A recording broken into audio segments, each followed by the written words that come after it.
And I can tell you with no uncertainty that miracle cures are no laughing matter. I bid you good day, sir. Oh, Mr. Marston, good to see you. How have you been keeping? I'm well, Mr. Mr. West Dickens. Nigel West Dickens of East Cheap, London, New Waverly, New York, and Armadillo, New Austin. At your service. At my service. At everyone's service. At the service of science, of knowledge, of life. How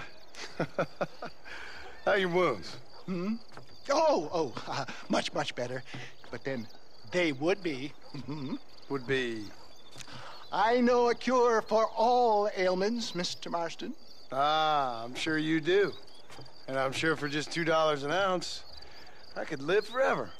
Oh, but for you, sir, I'd do a bulk discount rate of $1.95 an ounce, as long as you buy 100 ounces or more.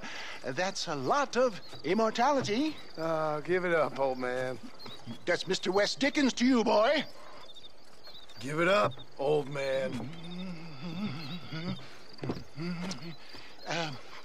Listen, Marston, I'm broke, but this stuff is good. It works. I need a healthy young man like you.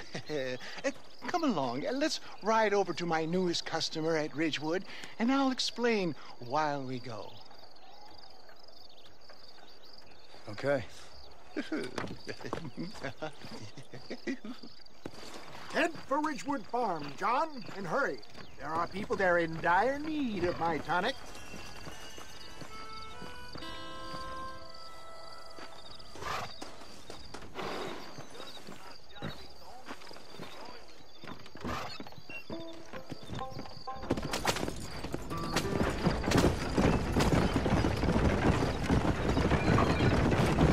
I heard about you, Mr. West Dickens. And I about you, John Marston. Hoodwinking the weak, gullible out of their hard-earned money. My dear boy, it is you who is gullible, if I may be so bold, for heeding such ill-informed You're scuttlebutt. as full of wind as a horse with the collar. I have been blessed with the gift of language, and for that I will not apologize. But the West Dickens elixirs speak for themselves. My thousands of happy customers attest to that. Get back on the road! We'll have nothing left by the time we get to Ridgewood. If my tonic is such a sham, how do you explain the fine battle in which you find me? Last time you saw me, I was knocking at death's door. You should thank the doctor for that. I reckon you were acting it up worse than it was. Act I can, John. A more convincing Othello there has never been. And so shall you, a fair Iago or Cassio make. I don't like the sound of this. Showmanship, John. The flourish, the bow. We are operating in a competitive marketplace. Our product must stand out. And how does this involve me?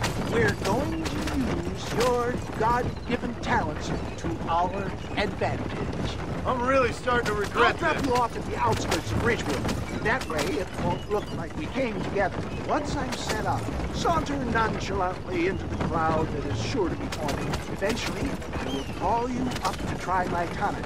After extolling the virtues, I will have you perform a few feats of wonder to amaze and impress the paying public. Such as? Best you...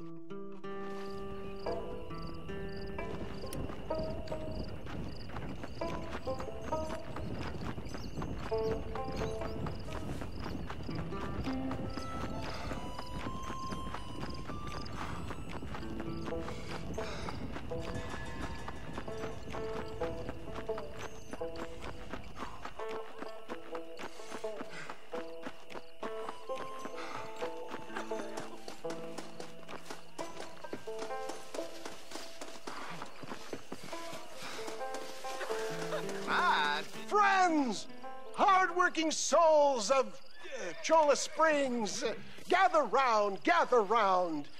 Do you suffer from rheumatism, lumbago, acute chronic sciatic, neurologic, or inflammatory pain? Well, I represent the only company that makes the genuine article that cures headaches, neuralgia, earache, toothaches, backache, swelling, sprains, sore chests, swelling of the throats, contracted cords and muscles, anxieties and ravaged nerves, stiff joints, wrenches, dislocations, cuts and bruises, and it adds vitality and vigor to the healthy man. But can you prove it, old man? Oh, I'm sure there's some customer here who could prove the qualities of it by taking a drink right now. You, sir, come up here. Step right up. That's the spirit. Ladies and gentlemen, pay close attention. This poor, wretched volunteer, entirely unknown to me, will demonstrate the effects of Dr. West Dickens' own patent tonic. Be you a cowpoke or athlete, this miraculous elixir developed with the wisdom of the East keeps the muscles supple and relaxes the cords. It loosens the joints and gives a feeling of youth and vigor to the whole system.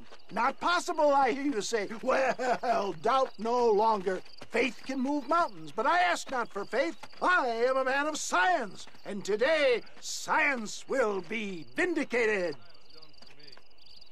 Your eyesight has greatly improved. Is that not so, friend? If you say so. That's right, it is. You heard him. What a good sport you are, sir. Now, gaze over yonder at that porch. If you squint, you may just be able to make out the skull that's hanging there. Go ahead, friend. Shoot that skull and demonstrate the miraculous eyesight you now possess.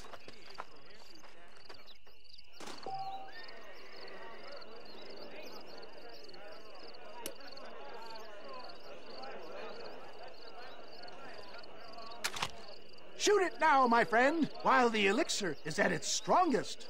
Remarkable! The eyesight of an eagle, granted by imbibing Dr. West Dickens' own patent tonic.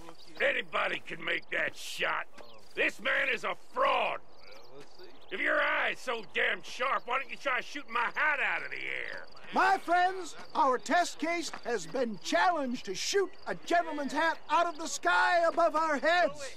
You can fool these people, but you ain't fooling me. Right. Let's just see how sharp you is with a moving target. Right, friend. Here comes the throw.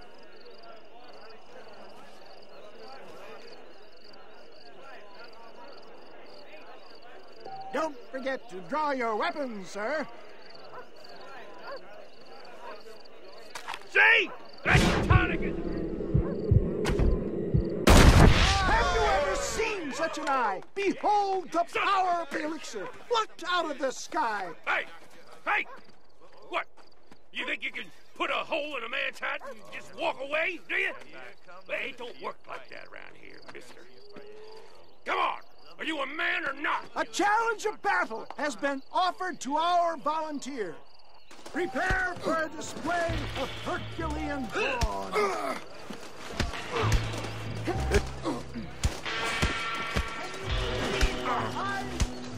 You sure you're a man, friend? There it is, skeptics and dissenters, irrefutable proof. Do not let this opportunity pass you by. Look, he's over there. Go get him. This ends now. Watch out, he's got a gun. Who the hell do you think you are? You ain't leaving here alive.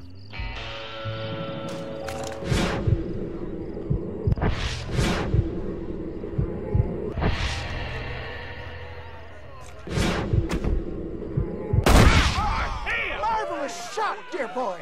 The kind of deadly accuracy that can only be afforded by the West Dickens elixir. Come, I have plenty for all. You'll be fine.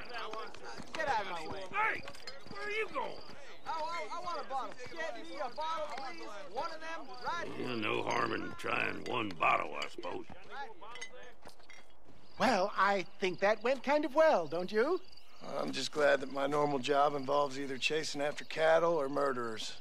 Not the likes of you, mister. Don't be like that. Now, if you'll excuse me, I'd like to say my goodbyes, head on back to the real world. Wait, sir. I've been thinking about your predicament, and I think I may have an idea. I've been thinking I could be your cunning Odysseus. Beware of the Greeks bearing gifts, sir. Williamson had better beware. We will make them into Trojans. I don't rightly get you. I want you to go and see my old friend Seth. He can come across as a little curious, but I'm sure you two will get on. He's most often found at Coots Chapel. He's very devout. Why see him?